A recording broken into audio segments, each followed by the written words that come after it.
আমাদের ঢাকাতে এই খাবারটা খুবই জনপ্রিয়। এটার নাম হচ্ছে বাখরখানি। এটা ঢাকায় পাওয়া যায়, পুরান ঢাকাতে বেশি। এই বাখরখানি দিয়ে চা দিয়ে খেতে কিন্তু খুবই মজা লাগে। তো সন্ধ্যাবেলায় আমার শাশুড়ি মা বলতেছে, আমার শাশুড়ি মার খিদে পেয়েছে, বলতেছে ছোট আমার খুব খিদে পেয়েছে। আমি বললাম আচ্ছা ঠিক আছে, মুড়ি দিয়ে বাখরখানি দিয়ে দিব আর সাথে চা দিব।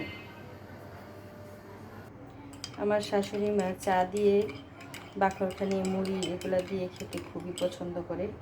তো আজকে সন্ধ্যায়, আজকে যেহেতু সোমবার, নিরামিষ খেয়েছি।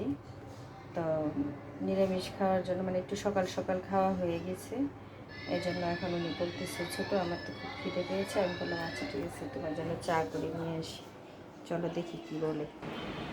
নাও চল, আর কিছু লাগবো?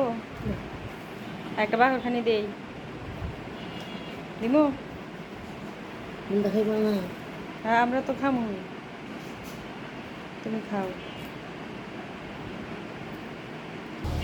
দেখেছো তো, উনি বলতেছে যে তোমরা খাবে না, তার মানে আমরা দুই বউ, আমার বড় যা আর আমি, আমাদের কথা জিজ্ঞাসা করবি। উনি ভাবে যে আমাদের জন্য আছে কি না।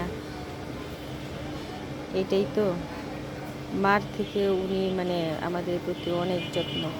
মা যেরকমভাবে একটা মেয়েকে তার যত্ন করে, ঠিক সেই রকমভাবে আমার শাশুড়ি মা অনেকভাবে যত্ন করে।